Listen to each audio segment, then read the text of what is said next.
자, 이번 시간에 논의드릴 주제는 1년에 무조건 한 문제 나오는 문제, 대출 한도 얘기부터 시작을 하겠습니다. 그래서 요건 다 계산 문제로 나오는데요. 사실 학교론 계산 문제 중에서 수험생이 제일 좋아하는 문제가 대출 한도 문제입니다. 왜? 누구나 다 풀 수 있으니까. 그래서 계산 문제 중에 그냥 거저주는 문제, 아마 30회가 안 나온 것 같기도 하고 정확히 기억이 안 나는데, 자, 대출 한도를 따지는 거 공식부터 먼저 외우셔야 됩니다. 해서 저소비 부저순 끝이에요.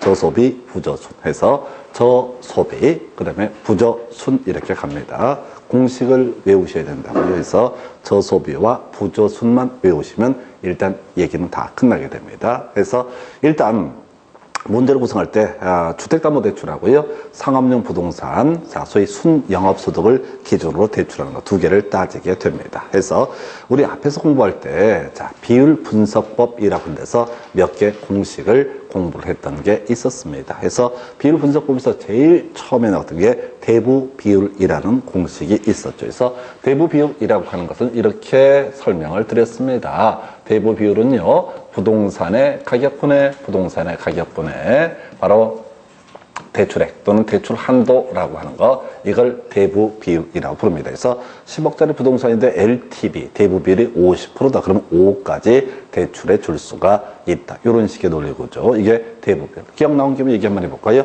주요 공식 중에 뭐가 있으면 부채 비율이라고 하는 거, 부채 나누기 자기 자본 또는 부채 나누기 지분, 이래서 지분에 대한 부채 비율을 가리켜서 부채 비율. 그 다음에 자기 자본 비율이라는 공식은요, 자기 자본 나누기 총 자산, 이렇게 해석을 했었습니다. 그래서 만약에 10억짜리 부동산에 투자를 하는데 5억 자기 자본, 5억 타인 자본이다 라고 하게 되면 자기 자본 비율이라고 하는 것은 총 자산이 10억이 될 것이고 분모가 10억이 되고요, 분자가 5억이 된다. 50%가 되겠네요. 자, 그런데 만약에 어떤 부동산에 10억짜리 부동산에 투자하는데 자기 자본이 5억이고 부채, 빌린 돈이 5억이다. 그러면 이제 부채 비율은 부채 나누기 자기 자본이니까 100%라고 하는 것이 부채 비율. 하나만 더, 부채 감당률이라고 하는 거, 이렇게 공식 봐서 잡았어요. 순영업소득 나누기 부채 서비스. 이게 뭐가 된다? 부채 감당률이다 라고 하는 거. 순영업소득 빼기 부채 서비스액은 세전 현금 수지였었고, 순영업소득 나누기 부채 서비스, 이게 바로 부채 감당률. 그래서 순영업소득, 자 수익을 통해서 얼마나 빚을 감당을 할 수가 있을 것이냐라고 하는 거, 이걸 우리가 부채 감당률. 그래서 금융기관에서 대출 여부를 판단할 때 부채 감당률을 기준으로 대출을 문제를 삼게 된다라고 했을 때, 당연히 부채 감당률이 1보다 컸을 때 투자를 해서 금융기관이 대출해줄 가능성이 높다라고 하는 거. 금융기관 입장에서 만약에 안정적으로 채권을 회수하고 싶다라고 한다면 부채 감당률을 대출 요건에서 엄격하게 규제하는 것도 하나의 방법이 되게 된다. 요렇게 얘기를 삼게 됩니다. 그래서 요렇게 해서 지금 이제 부채자 대부 비율, 부채 비율, 자기 자본 비율, 그리고 부채 감당률까지, 요건 이제 사실 시험 문제 내면 무조건 맞춰야 되는 그런 공식들에 해당이 됩니다. 그래서 그러다 치고요, 여기서 이제 주거용 부동산에 대출한도 항상 문제를 구성할 때 나중에 이제 예제 보면 되게 간단한데, 이렇게 얘기해요. LTV 기준 하고요, DTI 기준 두 개를 딱 제시하면서 두 개 요건을 모두 충족할 것, 이렇게 얘기를 합니다. 그래서 LTV 기준 대출 한도라고 하는 거, 부동산의 가격 곱하기 대부 비율이라고 얘기를 합니다. 그래서 10억짜리 자 주택이다 라고 했을 때 정부에서 대부 비율을 50% 설정하면 얼마까지? 바로 5억까지 대출을 받을 수가 있다. 이런 식의 논리 구조가 대부 비율을 가지고 대출한다. 그리고 두 번째, 보자 저소비라고 이렇게 외워달라고 그랬습니다. 저소비라고 하는 거, 자 연저당 상수분의 연소득 곱하기 총 부채 상환 비율, 그래서 DTI라고 하는 것을 활용을 하는 방식에서 이 뒤에 기타 부채 상환액은 잊어버리세요. 자, 15년 동안 한 번 문제가 구성이 됐었는데 그건 뭐 틀린다고 하십시다. 그냥 무난하게 저소비 이렇게 단순하게 가시는 게 좋을 것 같습니다. 그래서 자, 분모값이 뭐가 된다고요? 연저당 상수. 문제에서 미리 줍니다. 연저당 상수가 보통 0.1이다. 이런 식으로 문제를 구성할 때 주어지게 돼요. 그 다음에 이제 연소득이 얼마다. 그 다음에 이제 총부채 상환비율, 소위 DTI가 얼마다라고 이렇게 얘기를 해요. 그래서 만약에 이런 경우에 있다 싶시다. 연저당 상수가 0.11로 주어져 있고 연소득이 5천만 원 그리고 총부채 상환 비율을 만약에 50%다라고 한번 전제를 해 보겠습니다. 50%. 그러면 이제 0.5를 하면 5천 곱하기 0.5는 2,500이 될 테고 이걸 0.1로 나누면 2억 5천을 DTI 기준으로 어떻다? 대출 받을 수가 있다. 이런 논리 구조가 되게 되는 거예요. 그래서 자, 요게 뭐라고요? DTI 기준 대출 한도라는 개념이 됩니다. 근데 문제를 줄 때는 그냥 도배를 해버려요. 그냥 쫙 깔아버려요. 근데 항상 실제 문제를 풀어가실 때는 꼭 그렇게 문제를 구성해요. 기존의 대출이 만약에 1억이 끼어 있다라고 전제를 하면서 이렇게 자, 대부 비율 50%이고 부동산의 가격은 10억이다. 그러면 대부 비율 기준으로 아까 5억까지 대출을 받을 수 있었고 지금 연소득이 5천이고 그 다음에 여기다가 지금 이제 총부채 상환 비율이라고 하는 거 50% 주어져 있고 연 저당 상수를 0.1로 주게 된다. 그러면 2억 5천까지 대출을 받을 수 있다. 두 가지 요건을 모두 충족하시오. 항상 이렇게 문제 구성하니까 이때는 2억 5천까지 대출을 받을 수가 있다. 이렇게 해석을 하게 됩니다. 그래서 2억 5천은 너무 쉬우니까 항상 기존 대출이 1억이 끼어 있다. 그래서 답은 얼마? 1억 5천까지 추가 대출을 받을 수가 있다. 이런 식으로 하고 꼭 5번에다가 2억 5천을 써놔요. 자, 기존 대출 끼어 있는 걸 실수를 유도하기 위해서 해서 이건 이제 공식화 시켜버려야 돼요. 그냥 항상 DTI와 LTV를 기준으로 대출한도 최대한도를 계산해낸 다음에 기존 대출이 있다라고 한다면 그 기존 대출액을 뺀 금액을 추가적으로 대출할 수 있다 해서 요건 나중에 계산 문제 할 때 진짜 요건 한 15초 만에 풀 수 있는 그런 문제 중에 하나가 이야기가 됩니다. 요건 이제 저소비 부저순 요것만 주구장창 외우시는 거야. 저소비 부저순이라고 하는 거. 저소비와 부저순이라는 공식을 외우고 들어가셔야 돼요. 그래서 자, 그러면 저소비를 외웠는지 부저순을 외웠는지 어차피 문제 구성할 때는 둘 중에 하나가 나와요. 자, 주거용 부동산인 대출 한도 따지는 게 대략 한 5년에 4번, 상업용 부동산 대출 한도를 따지는 게 5년에 1번 이런 식으로 비중이 나와요. 어느 쪽이 됐든 간에 부저순, 저소비만 외우시면 어차피 문제를 풀어가실 때는 뭐밖에 없어요. 둘 중에 하나밖에 대입할 방법이 없어요. 그래서 부저순, 자, 부채 감당률 곱하기 저당 상수라고 하는 거 거기다가 분의 바로 순영업소득이라고 하는 거 부저순 이렇게 가게 됩니다. 그래서 자, 그러니까 문제를 줄 때 이런 식이라고 자, LTV 기준은 똑같은 방식이니까 설명드릴 필요가 없겠고 순영업소득이 예를 들어서 1억이다 라고 주어집니다. 부채 감당률 은행에서 2라고 하는 값을 요구하고 있다. 뭐 연저당상수, 저당상수라고 하는 게 숫자가 딱 나와. 겁나 숫자 복잡한 숫자를 하나 던져줘요. 그럼 이제 계산하게 되면은 이게 바로 바로 순영업소득 기준 대출 한도라는 개념이 나올 테고 아까 주택담보대출이랑 똑같이 부동산의 가격 기준으로 대출 한도라고 하는 것을 뽑아내게 되죠. 두 가지 요건을 모두 충족을 해야 되고요. 항상 여기서도 기존 대출을 얼마가 끼어 있다. 이때 얼마까지 추가로 대출을 받을 수가 있는 것이냐. 이런 것들이 출제가 되게 됩니다. 그래서 상업용 부동산의 대출 한도라고 하는 거 이렇게 보셨어요. 그래서 그저 공식이 이렇게 뭐라고요? 저소비 부저순. 그래서 이 문제에서는 제일 까다로운 형태가 뭐냐면 사실은 거의 다 주는데 가끔씩은 부채 감당률을 안 줄 수도 있어요. 부채 감당률을 주지 않고 순영업소득이라고 하는 거. 그 다음에 뭘 바로 부채 서비스에 요 두 개를 준다고. 문제를 구성할 때 이 회사의 순영업소득은 얼마이고 여기서 써먹죠. 그리고 연간 자 부채 서비스에 얼마를 꼬라박아야 된다라고 주어진다고. 그래서 부저순 한데 부채 감당률이 안 나와 있네. 예, 그건 직접 계산을 해보라는 얘기입니다. 순영업소득 나누기 부채 서비스액이라는 공식을 통해서 뭐를 부채 감당률을 직접 계산해 봐라. 이게 가장 어려운 형태의 문제예요. 그래서 앞에서 아까 대부 비율, 그 다음에 부채 비율, 그 다음에 자기자본 비율, 그 다음에 부채 감당률이라고 하는 공식. 이게 투자론에서 써먹는 공식이기도 하지만 계속해서 금융론 파트에서 역시 필요한 주제가 부채 감당률. 이 부채 감당률은 나중에 감정평가할 때 또 써먹게 돼요. 곳곳에서 재활용하는 그런 공식이 부채 감당률. 해서 다시 갑시다. 순영업소득 나누기 부채 서비스액. 이게 뭐가 된다? 부채 감당률이라고 하는 것이 될 것이고요. 순영업소득 빼기 부채 서비스액은 세전 현금 수지. 우리 앞에 공부하실 때 가, 유, 순, 전, 호 이런 거 있었죠? 그래서 가능 총소득이라고 하는 거 단위당 예상 임대료 곱하기 임대 단위수 예상자 이론상 나올 수 있는 최대한의 수익을 가능 총소득. 이 가능 총소득에서 공실과 불량부채 충당금을 빼고요.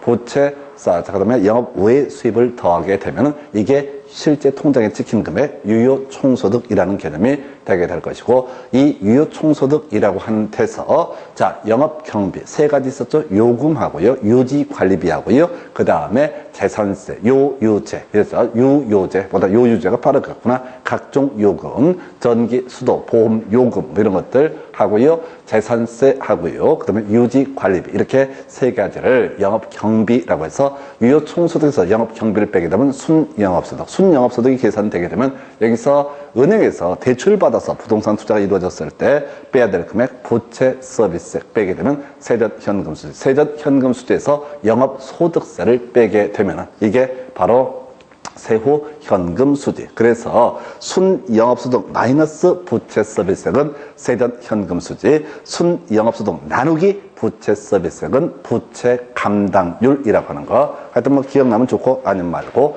이렇게 해서 지금 이제 요거는 거의 통계적으로 거의 매년 출제가 되는 그런 이슈 중에 하나가 대출 한도라고 하는 것을 따지는 문제가 되겠습니다. 그래서 이렇게 해서 대출 한도라는 개념을 하나 확인을 해 보셨고요. 그 다음에 이제 검토 드리게 될 게 이자율이라고 하는 거. 이자율은요, 사실 많이 나오진 않아. 27회, 29회 연속 나왔었는데 유치 찰나는 것을 갖고 답을 구성을 하게 됩니다. 자, 이자율이라고 하는 게 두 가지가 있을 수 있어요. 고정이자율하고요, 변동이자율이라고 하는 거 두 가지가 있을 수가 있습니다. 그래서 우리가 이자율에 대해서는 자세한 내용은 실제 시험에는 다루지 않습니다. 고정이자율이라고 하는 것은 금융기관 입장에서 일정한 금리를 대출 실행 시점부터 종료 시점까지 계속 받는 방식. 이걸 뭐라고 합니다. 고정이자율. 변동이자율이라고 하는 것은 복잡한 계산식에 따라서 계속 변동되는 이자율을 가리켜서 변동이자율이라고 부르게 됩니다. 두 개를 비교하게 되면 은행의 입장에서 생각합니다. 은행의 입장에서는요, 고정이자율이 위험을 감소시킬 수 있습니까? 변동이자율이 위험을 감소시킬 수 있습니까? 당연히 변동이자율이 위험을 감소시킬 수 있습니다. 갑자기 금리가 급상승하거나 하락하거나 등등 했을 때 계속 쫓아가면서 조금씩 이자만 띄어먹으니까 이게 금융기관, 자, 대출자 입장에서는 위험을 감소시킬 수 있다. 그런데 고정이자율은 만약에 은행에서 고정이자율로 대출을 하게 된다라고 하면 어떻다고요?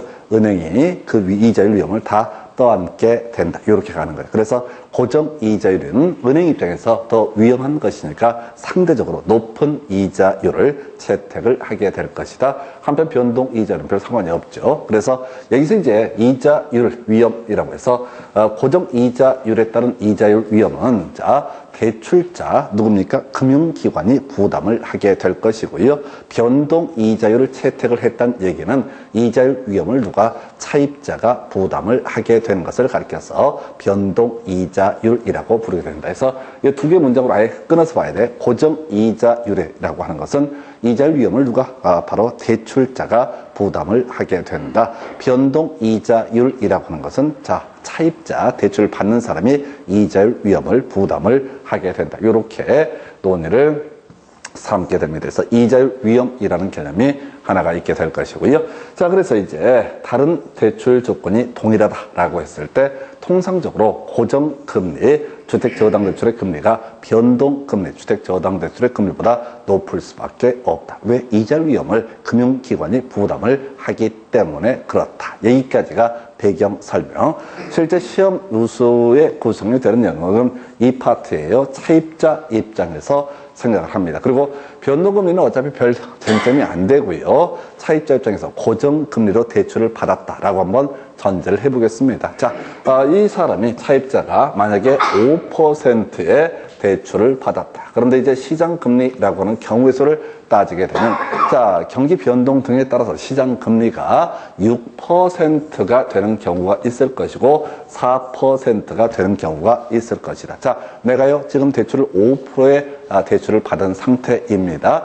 근데 시장금리를 보니까 6%로 새로 대출을 받으면 6%를 내는 사람이 있다. 또는 시장금리를 보니까 4%인 경우도 있더라. 그럼 이제 경우수를 따져봐야 되는 거예요. 차입자 입장에서 생각합니다. 고정이자율로 대출을 받았던 이 차입자의 입장에서는 시장 이자율이라고 하는 것이 자신의 대출 약정 이자율보다 높아지게 되면은 자기는 5%인데 지금 새롭게 대출을 받은 사람은 6%다. 그러면 이제 기존 대출 유지하면서 그냥 뭐 노래할 것까지는 없는데 그냥 버티면 되는 거다. 이렇게 갈 거고요. 그런데 자신의 이자율이 5%인데 시장금리가 4% 다운됐다라고 한다면 당연히 1% 이자를 줄이기 위해서 금융기관에다가 어떻게 해야 된다고요? 바로 자 기존의 대출을 상환을 하고 대환 대출이라고 해서 4%짜리 어떻다?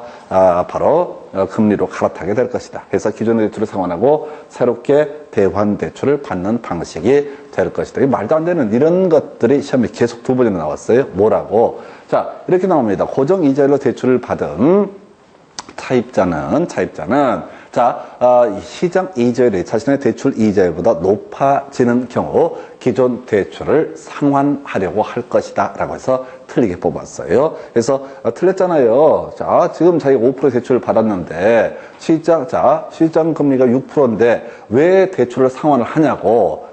재작년인가 우리 수강생 중에 한 분이 획기적인 아이디어를 냈어요. 자기는 대출을 하겠다 이거야. 자기가 5% 대출을 받았는데 만약에 시장금리가 6%면 빨리 은행에 대출을 갚겠다라고 얘기를 하더라고요. 왜 그러냐고 물어보니까 자기 어려울 때 도와준 사람 은행밖에 없었다고. 그러니까 이렇게 웃을 수 있잖아요.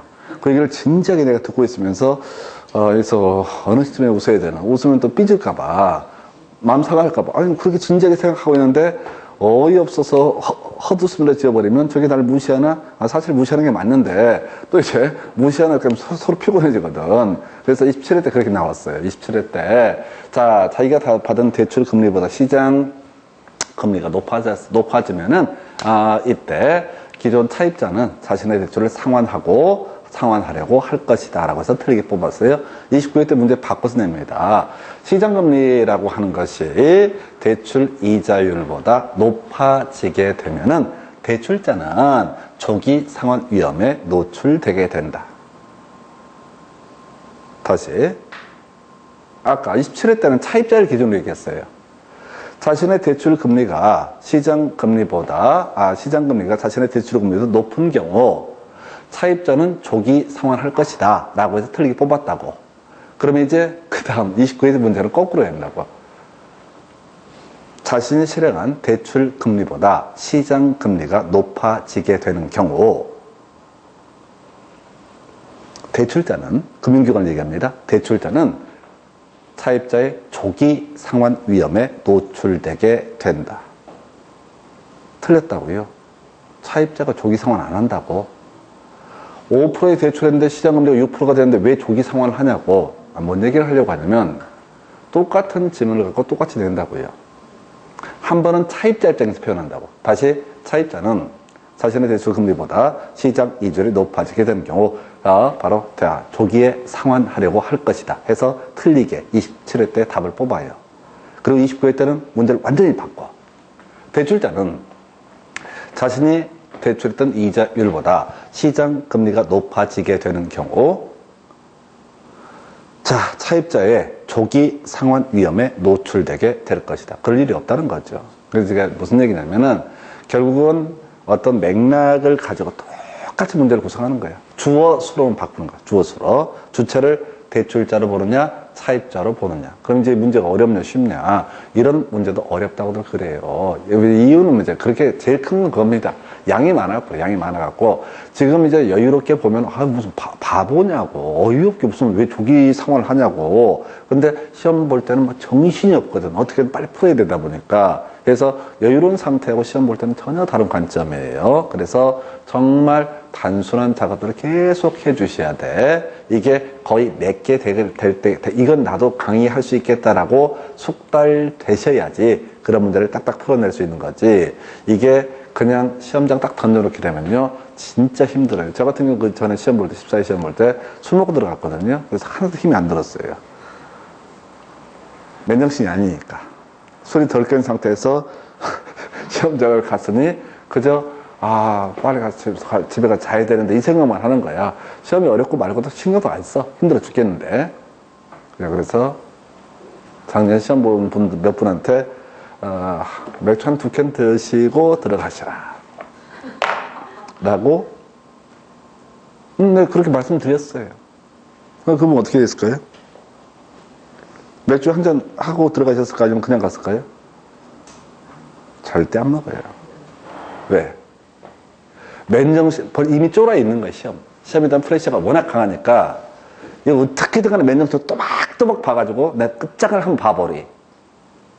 술 먹고 들어가려니까, 술 안 먹고 들어가니까, 맨정신으로 멘붕 와서 무너져 버리잖아요.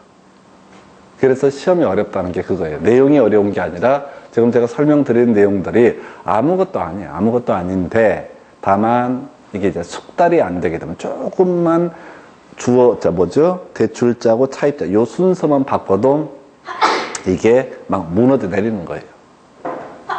하여튼, 요렇게 해서. 자, 지금 앞에서 대출 한도 묻는 문제가 거의 매년 나오는 문제. 그 다음에 이제 이자율 문제는 5년 동안 2번 출제가 됐습니다. 그래서 항상, 고정 이자율을 가지고 얘기하고 시장 금리와 비교하는 문제. 변동 이자율은 따져볼 시력이 없기 때문에 얘기할 시력이 없는 것이죠. 그래서 요렇게 설명을 드렸습니다. 자, 그 다음에 이제 저당의 상환이라는 개념. 요거 100% 1년에 많으면 2문제까지 뽑는 것이 저당의 상환이라는 개념이 되게 됩니다. 자, 요거 할 때 우리 앞에서 그런 거 있었어요. 미일연감 현일연저 화폐 시간자 같이. 그래서 다시 한번 기억해 볼까요? 미래가치계수라고 하는 거. 미래가치계수는 일시불의 미래가치계수, 연금의 미래가치계수, 감채기금계수라고 하는 것이 있었죠. 그래서 일시불의 미래가치계수는요, 1 플러스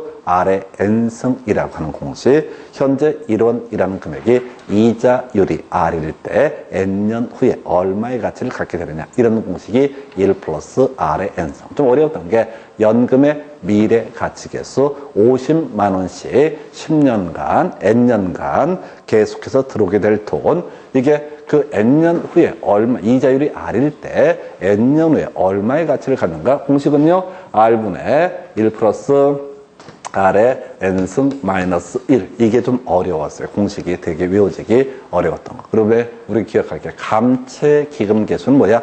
적립할 금액, 적금액 10년 후 1억을 만들기 위해서 매 이자율이 R이라고 했을 때 N년 후 1원을 만들기 위해서 이자를 할 때 얼마씩 적금을 부어야 되는가 해서 감채기금계수는 적립, 적금이라는 것이 키워드가 됐었다. 그러면서 현일연저 현재 가치계수에서 나왔던 것이 일시불의 현재 가치계수. n년 후 1원이라는 금액이 할인율 R일 때 현재 얼마의 가치를 갖는가. 이 공식은 알아야 되죠. 1 플러스 R의 n승분의 1이라는 공식을 써먹었었죠. 그래서 실제 공식 중에서 일시불의 미래가치계수 1 플러스 R의 n승이라고 하는 거, 일시불의 현재 가치계수 1 플러스 R의 n승분의 1이라고 하는 거. 이게 이제 우리 순현가나 수익성 지수를 계산할 때 R이라고 하는 것은 투자자의 요구 수익률을 활용을 한다. 뭐 이런 내용들을 바로 할인 현금 수지 분석법 할 때 얘기했었고요. 연금의 현재 가치 계수 뭐 이런 게 있었고, 그 다음에 저당 상수라고 하는 것이 있었죠. 그래서 현재 가치 계수, 저당 상수 뭐야? 원리금, 균등 상환 저당 방식으로 상환을 함에 있어서 매 기수 상환할 금액, 갚아 나갈 금액을 계산해 내는 공식을 뭐라고 한다? 저당 상수. 뭔 얘기하려고? 감채 기금 개수는 적립할 금액, 그 다음에 저당 상수는 뭐라고요? 상환할 금액을 계산할 때 쓰이는 공식이다. 자, 뭔 얘기하려고? 바로 원리금 균등 상환 저당에 있어서 상환할 매기수 상환할 금액을 계산해 내는 방식, 바로 대출액에다가요 바로 저당 상수를 곱하면 어떻다? 매기수 상환할 액수가 정해지게 됩니다. 주택담보대출로 3억을 대출을 받게 됩니다. 그러면 이제 20년자 대출을 받는다라고 했을 때 이거 얼마씩 갚아가야 되는 거냐라고 하는 거, 이게 뭐라고요? 원리금 균등 상환 저당 방식일 때 요 저당 상수를 통해서 이걸 계산해 낼 수가 있다. 그렇다 치고요. 자, 일단은 원금 균등 상환 저당부터 설명을 드리겠습니다. 여기는 처음에 되게 어려울 수 있어요. 근데 하도 많이 나오는 것이 바로 저당의 상환 방식. 1년에 2문제까지도 이 챕터에서 계산 문제까지 포함하면 거의 2문제까지 뽑아내도 전혀 이상함이 없어요. 그렇게 시험 문제가 많이 나오다 보니까 사람들이 정확하게 알아야 돼요. 그래서 바로 원금 균등 상환 저당부터 설명을 드리겠습니다. 공식을 바로 외워야 돼. 자, 원금 균등 상환 저당에 있어서 매기수 상환액이라고 하는 거. 원금은요, 자, 대출 기간, 원금 상환액을 먼저 계산을 해야 되고요. 거기다가 이자 상환액을 매기수 계산을 합니다. 만약에 이렇게 간다 하십시다. 자, 지금 어떤 부동산에 20억을 대출을 받게 됩니다. 20억을 대출을 받아요. 20년간 매해 한 번씩 상환한다라고 대출 조건이 그렇다. 그러면 매년 내야 될 원금은 얼마예요? 1억이라는 금액이 바로 상환할 원금이 되게 됩니다. 그래서 자, 지금 보니까 원금 상환액을 계산하는 너무 간단해요. 자, 총액 곱하기 바로 융자 기간, 대출 기간이라고 하는 거 문제 구성할 때 항상 연 단위로 보통 구성을 하거든요. 그래서 만약에 2억을 20년 동안 대출해 준다라고 하면 얼마? 이것은 매년 1,000만 원씩 대출 원금 상환을 해야 된다. 이런 구조가 될 거예요. 그러면 이제 두 번째 어려워 보일 수 있는 것이 뭐냐면은 이거죠. 바로 매기수 이자 상환에 여기는 이제 대출 잔고, 융자 잔고에다가요 이율을 곱하는 식. 한번 계산해 볼까요? 자, 별거 없어요. 자, 2억을 대출을 받는데 대출 조건이라고 하는 게 20년 동안 원금 균등 상환이다라고 한번 전제를 합니다. 원금 균등 듣고 버릴 거예요. 나중에 계산 문제 쭉 보시게 되니까. 그리고 이율은 5%다라고 한번 전제를 해보겠습니다. 5%를 소수점으로 표현하면 0.05라는 값이 나옵니다. 그래서 우리 그럼 이제 원금 상환액으로 계산해 볼까요? 이미 본 것처럼 자, 2억을 20년 동안 상환을 하게 된다라고 하게 되면은 2억을 20년 동안 매년 한 번씩 상환하면 원금은 얼마? 1,000만 원이라는 금액이 바로 매기수 상환할 원금 1,000만 원 주어지게 됩니다. 자, 그 다음에 두 번째 1회차 이자 상환액을 계산해 봐야 되죠. 아직 돈 한 번도 안 갚았습니다. 이자 상환액 한 번도 갚지 않았어요. 그러면 잔액이 얼마가 되는 거예요? 2억이 되게 될 겁니다. 첫 해. 대출하고 첫 해 갚아야 될 돈이 뭐냐? 그러면 잔고가 얼마? 2억. 그 다음에 이율이 아까 0.05. 하게 되면 이자 얼마? 1,000만 원. 첫 해 이자가 얼마? 1,000만 원. 그러면 첫 해는 얼마를 갚아야 돼요? 2,000을 갚아야 돼. 원금 1,000만 원에다 이자 1,000만 원. 그러면 이 첫 해 갚았다고 했을 때 두 번째 해 상환할 금액을 계산해 보겠습니다. 두 번째. 그러면 원금은 항상 똑같죠. 원금 균등 상환 저당이라고 했으니까 원금은 또 얼마? 1,000만 원 갚으면 됩니다. 두 번째, 이자를 계산해 봐야 돼. 지금 원금 1,000만 원 갚았지요? 한 번 갚았잖아요. 그러면 남는 잔액이 얼마야? 1억 9천이 남게 되는 거야. 1억 9천. 여기다 0.05를 하게 되면 이 금액이 950만 원이 나오게 되는 거예요. 그럼 두 번째 상환할 금액은 얼마? 1,950만 원. 문제 구성할 때 10회차 상환할 원금과 이자의 합산액을 구하시오. 이렇게 나올 수가 있다. 11회차 계산을 표현해서 11회차 상환할 이자액을 구하시오. 이렇게 나온다고. 그러면 11회차 상환을 한다는 얘기는 10회차까지는 다 상환을 했다는 얘기입니다. 그걸 상상하면 안 돼. 혹시 10회차에 돈 안 냈으면 어떡하지? 아니, 상상하신다고. 자, 우리가 민법 공부하다 보면 기한의 이익이라고 하는 거 채무자의 이익을 위한 것으로 추정한다라고 되어 있어요. 만약에 10회차 이자를 안 냈으면 11회차 이자 낼 기회는 없어요. 바로 일괄적으로 저당고 실행해서 다 찾아가 버리니까. 경매 붙여버리니까 이자 안 갚으면. 그래서 11회차 상환을 이자액을 구하시오 라고 나온다고요. 그러면 10회차까지 다 갚은 거죠? 1년에 1,000만 원씩 1년에 1,000만 원씩 갚은 거야. 그러면 이게 지금 남는 금액이 얼마야? 1억이 남아 있는 거죠. 11회차니까. 그러다 0.05 하게 되면 얼마? 500만 원. 그러면 이제 11회차 상환할 금액을 구하시오 라고 하게 되면 자, 이게 1,500만 원이라는 것을 낸다. 지금 대충 제가 보여드리면 원금 매기수 동일해요. 근데 조금씩 돈을 갚아감에 따라서 이자는 어떻다? 점차 줄어드는 방식. 이게 원금 균등 상환 저당이라는 개념이 되게 됩니다. 이런 계산 문제가 나와요. 되게 간단해. 만약에 2억 5천을 또는 5억을 25년 동안 대출한다. 그러면 한 해에 2천만 원씩 갚는 거예요. 원금으로 치면. 그럼 나머지 차근차근 이자 계산은 어렵지 않아요. 만약에 21회차 이자를 구하시오. 그러면 거기 뭐야? 20회까지 돈을 다 냈다는 얘기야. 원금. 자, 2천만 원씩 20회 내면 만약에 얼마죠?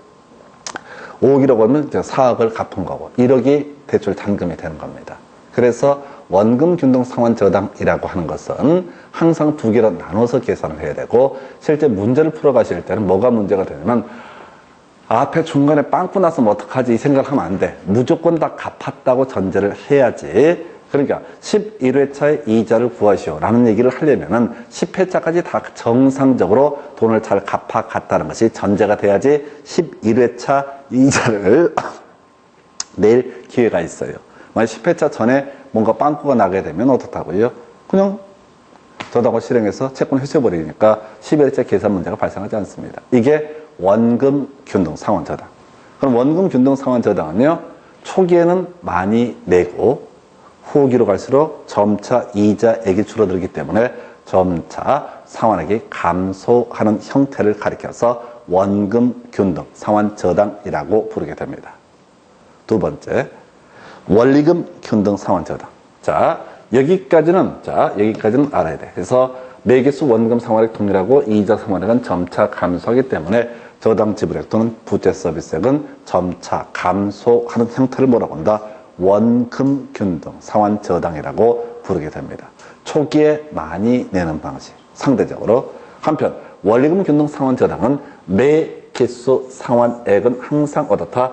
동일하다라고 하는 거. 용어 자체가 원리금을 다 합쳐봤더니만 어떻다? 동일한 구조로 되더라. 이걸 원리금 균등 상환 저당. 그래서 우리가 화폐 시간적 가치 계수 관련해서 저당 상수에다 대출 총액을 곱하게 되면은 이게 바로 어떻다? 매 기수 상환할 금액이 되게 된다. 이렇게 갑니다. 이게 원리금 균등 상환 저당이에요. 그런데 이제 외워야 될 게 뭐냐면은 이거 계산 문제는 너무 어려우니까 나중에 교재 나오면 이제 확인을 해보게 될 테고 하여튼 본질적으로 매기수 상환은 어떻다? 동일하다. 그런데 이제 외워야 되는 게 뭐냐? 이거. 초, 이, 후, 원. 이렇게 외우셔요. 초, 이, 후, 원. 먼저 외우고 들어가시다고. 원리금 균등 상환 저당에서는 초, 이, 후, 원. 초기에는 이자가 차지하는 비중이 크고 후기로 갈수록 어떻다? 원금이 차지하는 비중이 커진다. 뭔 소리냐면 원리금 균등 상환 저당은 계산해보니까 매기수 무조건 어떻다? 100만 원을 납부를 해야 된다라고 한번 전제를 해보겠습니다. 그러면 1회차, 2회차, 3회차 만약에 10회 나눠서 100만 원이라는 금액이 나온다고 치면은 1회차는 자 초2니까 이 100만 원 중에서 예를 들어서 이자가 90, 원금이 10만 원 이렇게 돼 있다는 거예요. 그런데 10회차가 되면 원금이 자 90, 이자가 10. 순서를 바꿔야 되는구나. 다시 원리금 균등 상환 저당이다 라고 했을 때 매기수 상환액은 무조건 100만 원으로 동일하다 라고 전제를 한번 해볼게요. 그러면 10회차에 나눠서 하는데 무조건 100만 원 내야 되더라 라고 하게 되면 예시하면 이런 식이라고. 1회차 원금은 예를 들어서 10만 원, 이자가 90만 원이다. 10회차가 되게 되면은 원금은 90만 원, 이자는 얼마? 10만 원. 이런 모습을 보여주게 되더라. 이런 얘기라고요. 이게 이제 계산하는 방식을 통해 계산하면 나와요, 이게. 이 모습이. 그래서 우리가 외울 게 뭐라고요? 초, 이, 후, 원. 매기수 상환할 금액 중에서 초기에는 이자가 차지하는 비중이 크다. 그러면 이자 비중은 점차 줄어가게 될 것이고, 그 다음에 나중에는 어떻다? 원금이 더 전체 상환액 중에 차지하는 비중이 크다라고 이렇게 외우셔야 된다고. 이걸 제대로 하려면 이 계산 문제를 다 해봐야 돼요. 계산 문제를 해보면 매기수 상환액은 똑같은데 1회차의 이자하고 그 다음에 나중에 10회차의 이자를 비교하게 되면은 1회차 이자가 훨씬 크고 10회차 이자가 점차 줄어든다. 그래서 공식으로 외우셔야 돼. 초, 이, 후, 원. 그럼 이걸 갖고 어떻게 지분이 구성이 되면 원리금 균등 상환 저당에 있어서 이자 상환액은 점차 감소한다. 오른편 되겠습니다. 원리금 균등 상환 저당에 있어서 원금 상환액은 어떻다? 점차 증가하게 된다. 이렇게 지문을 구성한다고요. 원리금 균등 상환 저당에서 원리금 전체는 매기수 상환액은 어떻다? 동일하다. 이게 원리금 균등 상환 저당의 특징이에요. 초, 이, 후, 원. 이게 기본 구조라고요. 자, 그러면 갑시다. 앞에서 원금 균등 상환 저당은 전체 상환할 액수를 계산해 보니까 초기에 더 많이 내고 후기로 갈수록 어떻다? 점차 납입할 금액이 줄어드는 형태, 이걸 원금 균등 상환 저당이라고 부르게 됩니다. 이에 비해서 자, 원리금 균등 상환 저당은 매 기수 상환할 금액은 동일하지만은 그 내부를 분석을 해 보니 초기에는 이자가 차지하는 비중이 크고 상환하는 금액 중에서 후기로 갈수록 어떻다? 원금 상환액의 비중이 더 커지게 되더라. 그래서 외울 게 뭐라고요? 초, 이, 후, 원. 그리고 나중에 이제 우리 기본수 나오면 그걸 가지고 계속해서 지문을 어떻게 바꾼지를 보셔야 돼요. 근데 모든 얘기는 뭐라고요? 초, 이, 후, 원이라는 공식으로 무조건 다 해결됩니다. 사실 계산 문제 형태로서 원리금 균등 상환 저당이라는 게 있어요. 우리가 나중에 분명히 공부도 하실 텐데 실제 시험장에 못 써먹습니다. 왜? 너무 계산이 시간이 많이 걸려요. 거의 한 5분 걸리는 그런 문제라고 보시면 돼요. 초, 이, 후, 원. 그거 치고 세 번째, 점증 상환 저당. 자, 먼저 비교해 보십시다. 원금 균등 상환 저당은 어떻게 한다고 그랬어요? 초기에 많이 내고 후기로 갈수록 점차 이자액이 줄어드니까 상환할 금액이 줄어든다. 원리금 균등 상환 저당은 매 기수 상환한 상환액은 동일하지만 다만 초이 후원이라서 그것을 구성하는 이자 비중은 점차 줄어들고 원금 비중은 점차 증감으로써 매 기수 상환할 상환액은 동일한 모습을 보여주게 된다. 세 번째, 점증 상환 저당. 얘는 거의 안 나와요. 왜? 너무 쉬우니까. 계산법도 없어요. 개념은 이런 식이야. 초기에는 적게 내고 후기로 갈수록 많이 내는 방식을 가리켜서 뭐라고 한다? 점증 상환 저당이라고 부릅니다. 그래서 장래 수입의 증가가 예상되는 분들에게 유리한 방식 또는 갭 투자라고 해서 중간에 빨리 팔고 튀려고 할 때 그때 유리한 방식이 뭐가 된다? 점증 상환 저당이다. 이렇게 해석을 합니다. 근데 얘는 문제 구성할 때 아예 단독으로 뽑거나 거의 이슈가 안 돼요. 거의 90% 이상의 문제는 얘 두 개를 비교하는 문제예요. 자, 그럼 한번 가볼까요? 원금 균등 상환 저당하고 원리금 균등 상환 저당 이자는 똑같습니다. 논의의 전제가 이율이 똑같다고요. 5%의 이율이라고 했을 때 총 상환할 금액도 이자가 똑같으니까 원금도 동일하고 이자도 동일한 총 상환할 금액은 어차피 같다는 전제 하에서 이것을 초반에 많이 내고 뒤에 적게 내는 방식을 원금 균등 상환 저당이라고 부르고 매기수 상환할 금액이 동일한 구조를 가리켜서 원리금 균등 상환 저당이라고 부르게 된다. 그래서 말도 안 되는 건데 항상 이자 상환액은 어떤 점증 상환이든 자, 원리금 균등이든 원금 균등이든 항상 어떻다? 동일한 구조로 되어 있다. 이게 기본 구조예요. 그래서 요걸 가지고 별것도 아닌데 이렇게 말장난들을 해요. 자, 총이자 상환액은 상환 방식과 관계없이 어떻다? 항상 동일하다. 이게 전제가 되셔야 돼.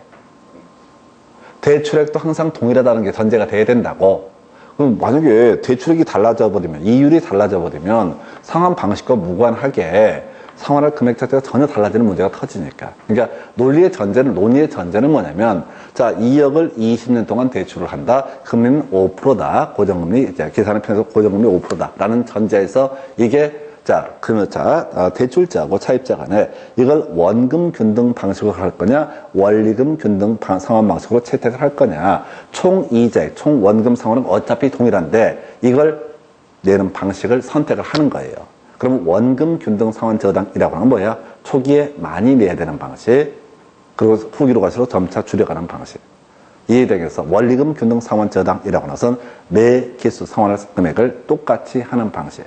그래서 사실 금융권에서 대출을 할 때는요, 거의 99%가 원리금 균등 상환 저당이 일반적인 모습입니다.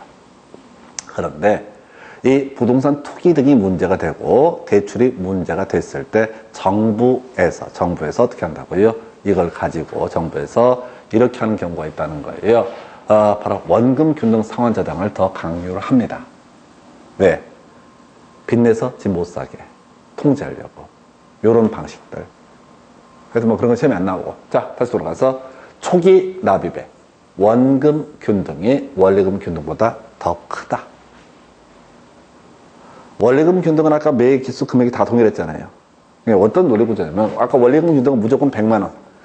1회도 100만 원, 20회도 100만 원. 이런 식의 논리구조가 원리금 균등. 근데 아까 원금 균등하고 원금 균등에 있어서는 계산을 해보니까 2천만 원, 1950, 1900 이런 식으로 점차 줄어든다. 근데 토탈 금액은 어떻다? 어차피 동일하다. 라고 이렇게 봤단 말이에요. 그래서 초기에 많이 내는 방식을 뭐라고 한다? 원금 균등 상환 방식. 자, 그래서 초기에 많이 내는 게 원금 균등 상환. 이것만 잡으시면 돼. 그러면은 자, 중도 상환을 했을 때 납입할 금액. 초기에 많이 냈던 게 뭐였어요? 원금 균등 상환 방식이었었죠. 그러면 중도 상환했을 때 상환할 금액이 많은 것은 원리금 균등 상환 저당이 되게 될 겁니다. 아니, 원금 균등 상환 저당은 처음에 많이 냈었다고요? 근데 중간에 중도 상환한다고 만기까지 가는 게 아니라 그러면 이미 많이 냈던 것은 뭐니까 원금 균등 상환 저당이다 보니까 그러면 중도 상환했을 때 상환할 금액을 계산하게 되면 원리금 균등 상환 저당이 어떻다? 더 많은 금액을 상환을 해야 된다. 또는 원금 균등 상환 저당이 중도 상환 시 상환할 대출액이 대출 잔액이 더 작다라고 하는 것. 이게 차근차근 하면 하나도 어렵지가 않아요. 근데 시험 문제 쫙 깔아버릴 때 지문 보면서 정신이 없어지는 거예요. 방법은 반복밖에 없습니다. 반복을 하면은 숙달이 되는 거예요. 그 다음에 채무 불이행료 다 같은 얘기죠. 초기에 많이 냈던 게 뭡니까? 원금 균등 상환 저당. 그럼 다른 조건이 동일하다라고 했을 때 중간에 사고 날 위험 더 큰 게 뭐가 된다? 금융기관 입장에서는 원리금 균등 상환 저당이 아무래도 조금 더 위험이 크다. 왜? 오늘 적게 받았잖아요. 지금 어차피 다 받을 돈인데 초기에 이미 많이 받았으면 그만큼 점차 내야 될 액수가 작으니까 바로 원리금 균등 상환 저당이 더 채무 불이행 위험이 높다 이렇게 가는 거예요. 그래서 이걸 바라볼 때요. 자, 전체 이자 상환액 원금 상환액은 항상 동일하다. 라는 전제에서 초기에 많이 냈던 게 뭐가 된다? 원금 균등 상환 저당이다. 문제를 구성할 때 점정 상환 저당은 아예 구성도 안 해요. 항상 원금 균등 상환 저당과 원리금 균등 상환 저당만 비교를 하는 거예요. 그래서 지금 우리가 공부하는 순서가 뭐가 있어요? 원금 균등 상환 저당 항상 먼저 공부하고 그 다음에 원리금 균등 이렇게 배운다고. 초기에 많이 내는 게 뭐다? 앞에는 원금 균등이다.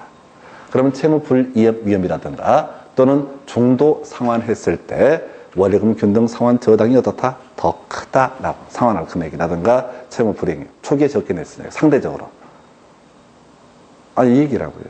이게 문장 형태로 이렇게 내고 저렇게 내고 해서 거의 두 문제, 계산 문제까지 뽑아내면 거의 두 문제를 뽑아내게 됩니다. 그래서 지금 오늘 설명 안 드린 것이 원리금 균등 상환 저당에 있어서 매기수 상환할 이자 계산 방법. 너무 복잡해요. 계산이 너무 복잡해서 현실적으로 그 문제가 나오게 되면 풀기가 어렵습니다. 손 못 대는 문제. 우리 계산 문제 6문제에서 7문제, 많은 문제 8문제인데 보통 한 해에 손도 못 댈 문제가 보통 2문제. 어려운 문제가 한 2문제. 그럼 이제 소위 반타작은 할 수가 있어야 돼요. 계산 문제. 딱딱 떨어져요. 아까 저소비, 부저순 이런 것들은 그냥 공식화 시켜서 이 문제 안 나오네 기대하시면서 문제를 풀어가셔야 돼요. 그래서 저소비, 부저순 이렇게 해서 이게 저당의 상환 방식. 한 번만 정리하겠습니다. 자, 저당의 상환이라고 해서 고정 이자율 저당을 보통 전제로 얘기를 합니다. 그래야지 금액이 딱 특정이 되니까 고정 이자율 저당에 있어서 자, 돈을 갚아가는 방식 원금을 매기수 동일하게 하고 나머지 잔액에 대해서 이자를 계산해서 더하는 방식 이걸 원금 균등 상환 저당. 그래서 원금 상환액은 매기수 동일하고 이자 상환액은 갚아가는 것에 따라서 점차 줄어들기 때문에 전체적으로 보게 되면 상환액은 점차 감소한다. 그래서 초기에 더 많이 내고 후기에 적게 내는 방식을 가리켜서 뭐라고 합니다. 원금 균등 상환 저당이라고 부르게 됩니다. 두 번째, 원리금 균등 상환 저당. 이게 앞에서 공부했던 거. 자, 미래가치계수, 현재가치계수 하면서 감채기금계수라고 하는 것은 적립할 금액. 그 다음에 이제 저당 상수라고 하는 것은 원리금 균등 상환 저당에서 매기수 상환할 금액을 계산해낼 때 저당 상수라는 것을 대입을 하게 되죠. 그래서 자, 매기수 상환할 금액을 계산을 했다고 했을 때 그 내부 구조를 보니까 초, 이, 후, 원이라고 해서 초기에는 이자가 차지하는 비중이 크고 후기로 갈수록 어떻다? 원금이 차지하는 비중이 커지는 형태. 이걸 이름하여 뭐라고 부른다? 원리금 균등 상환 저당. 지문 구성할 때 자, 원리금 균등 상환 저당에 있어서 매기수 이자 상환액은 점차 감소하게 될 것이고 매기수 원금 상환액은 어떻다? 점차 증가한다. 그 두 개를 더하니까 매기수 상환할 금액은 항상 동일한 구조를 보이는 거예요. 이게 원리금 균등 상환 저당. 그래서 두 개를 비교하면 초기에 많이 내는 방식을 원금 균등 상환 저당, 후기에 상대적으로 초기에 많이 내는 게 원금 균등. 자, 그리고 자, 이걸 이제 비교했을 때 어느 쪽이 됐든 이자 상환액은 항상 어떻다? 동일하다. 이율이 똑같으니까 이자 상환액은 동일하다는 전제에서 초기에 많이 냈던 게 뭐니까 원금 균등 상환 저당이니까 자, 중도 상환했을 때 상환할 금액이 커지는 것은 원리금 균등 상환 저당 또는 채무 불이행 위험이 더 큰 것은 굳이 대출자 입장에서 생각했을 때 원리금 균등 상환 저당이라고 해석을 하게 됩니다. 그래서 이렇게 해석하는 방식. 요거가 자유자재가 돼야 돼요. 사실은 이게 그렇게 어렵지가 않아요. 어렵지가 않은데 이게 이제 무작위로 쏟아져 지문 쫙 깔아버리니까 되게 힘들게 얘기해줘요. 대신 이거는 자, 시간을 투자하고 공부를 해볼 만한 가치가 있는 게 딱 떨어지니까 이게 하나도 실제 공부가 좀 된 상태에서는 이 문제 볼 때마다 어머 이렇게도 이번엔 구성했네 어머 이렇게도 이런 느낌이 들어요. 맨날 내는 방식이 똑같으니까. 그래서 두 가지 방식. 자, 원금 균등 상환 저당에 있어서 계산 방식 요거는 풀 수 있어야 돼요. 자, 원금 상환액은 대출의 기간 나누니까 계산 간단해지고 만약 13회차 대출자 이자액을 구하시오. 그러면 12회차까지 다 이자 냈다고 쳤을 때 원금을 냈다고 쳤을 때 나머지 잔액에 대해서 이율을 곱하는 식으로 해서 13회차 이자를 계산한다. 그래서 매기수 상환을 원금과 13회차 이자를 더하면 13회차 원리금 상환액이라는 것을 계산해 내릴 수 있다. 계산 문제까지도 원금 균등 상환 저당은 준비를 해 주셔야 됩니다. 원리금 균등 상환 저당은 사실 문제 한 2번 나왔었는데 29회 때인가 한번 나왔어 그랬는데 못 풀어요.